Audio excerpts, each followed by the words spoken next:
পিসিমা আমাদের ফ্যামিলিতে পুরো কালচারাল শক।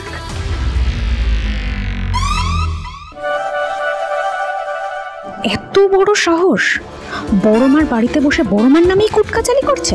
দাঁড়াও, আমি বলছি বড়মাকে সব কথা। এমন লাঠির বাড়ি দেবে না, তখন বুঝবে ঠেলা।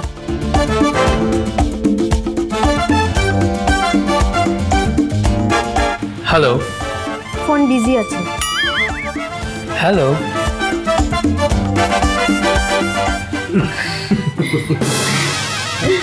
কি হচ্ছে এখানে? হ্যাঁ মানে এই ঘরের বাইরে তুমি কি করছো? আমি কি করছি মানে? আমি তো এখানে ঝাড় দিতে এসেছিলাম। আচ্ছা শোনো, কোন লোকের ঘরে আড়ি পেতে কথা শোনা না কমলির স্বভাব, ঠিক আছে? যেমনি পিসি ঠাম্মি তেমনি তার অ্যাসিস্ট্যান্ট, বুঝলি? ভালোই বিয়ার হয়েছে। ঝাঁটা ছাড়া ছাড় দিতে এসছে। বাবারে, খিদেতে পেট চলে গেল। এ কি এখন কি ডিনার রেডি হয়নি? কাউকেই তো দেখছি না। চলে এসছো তোমরা? আচ্ছা, আমি বুঝতে পারছি না, ইন্ডিয়াতে মানুষ কটার সময় ডিনার করে? It's 9 PM। আমার তো এত দেরিতে খাবার অভ্যেসই নেই। কিছুই তো খাবার এখানে নেই। কমলি, কমলি, লোক খাবার তো রাখাই আছে টেবিলে। তাই নাকি? খেয়ে নিতে হয়, সেলফ সার্ভিস হয় তো। হ্যাঁ ডাক্তার। হ্যাঁ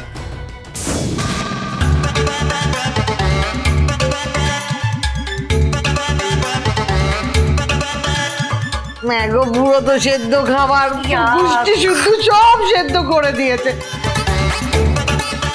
এটা তো একজনেরও পেট ভরবে না, আমাদের খাবার কই দেখি। এগুলো ছবে না একদম। ছুঁয়েছো নাকি তোমরা? এগুলো বড়মার জন্য।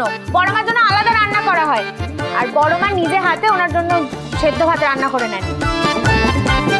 ওয়েট আ সেকেন্ড, মানে তুমি আমাদের জন্য আলাদা করে রান্না করো?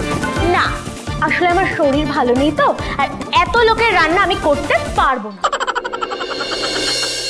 এক্সকিউজ মি, তোমার শরীর খারাপ বলে কি আমরা সবাই না খেয়ে থাকবে এতজন? কি ব্যাপার? ও মাই গড। মেজাজ দেখাচ্ছ কাকে? বলি মেজাজ দেখাচ্ছ কাকে? আমার বাড়িতে বসে আমার কাজের লোককে মেজাজ দেখানোর অধিকার কে দিয়েছে নাকি? হ্যাঁ, এক রাতের জন্য এখানে থাকতে দিয়েছি, খেতে দিয়েছি, তার জন্য আমার মাথা কিনে নিয়েছে নাকি সবাই? এটা কি হোটেল পেয়েছো যে আমার কাজের লোক সবসময় তোমাদের খিদমত খাটবে? পিসিটা আমি আসলে সবার খুব খিদে পেয়েছে, ওই জন্য হয়তো মেজাজটা। মেজাজ আমারও কিছু কম নেই, বুঝলে মেয়ে?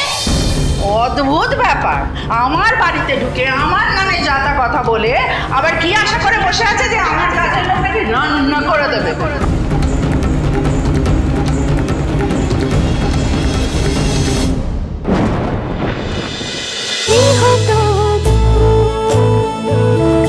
গৃহপ্রবেশ সোম থেকে রবি রাত 10টায় স্টার জলসায় জিও হটস্টারে।